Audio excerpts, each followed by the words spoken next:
Les gens, ils sont embrouillés. Et puis là, quand on nous parle qu'il y a la télévision là, pour les Serbes, et puis la télévision pour l'OTAN, et que de chaque côté, c'est des mensonges, hein, mais c'est quelque chose d'affreux. Hein.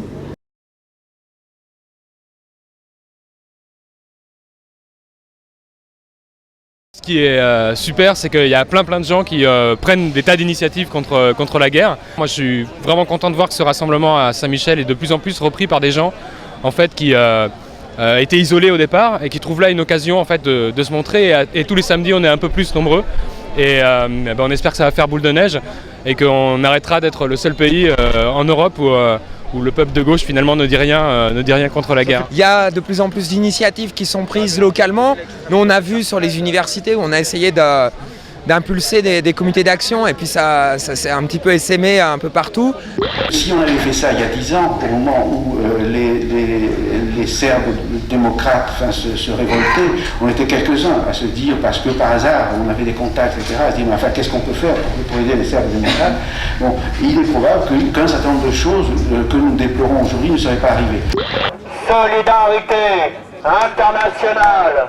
Les déserteurs n'ont pas de pays, les déserteurs n'ont pas de patrie. Ce rassemblement est en fait pour soutenir les déserteurs, tous ceux qui sont opposés à l'usage personnel des armes. Il faut préciser parce que déserteur, il peut y avoir des fois des mauvaises interprétations du mot.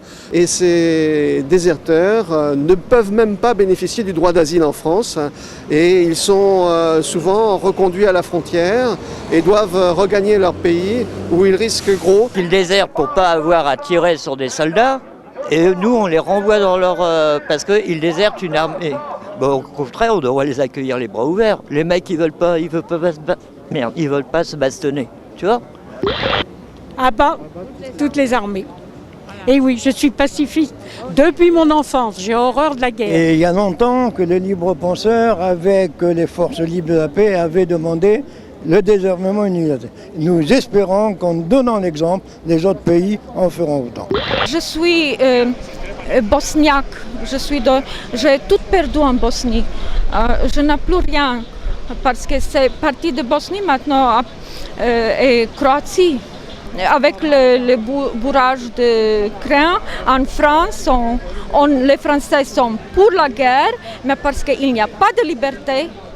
Je ne peux pas comprendre qu'on peut accepter 60 jours de bombardement. Mon père qui était antifasciste pendant la Deuxième Guerre mondiale, aujourd'hui il est sous les bombes.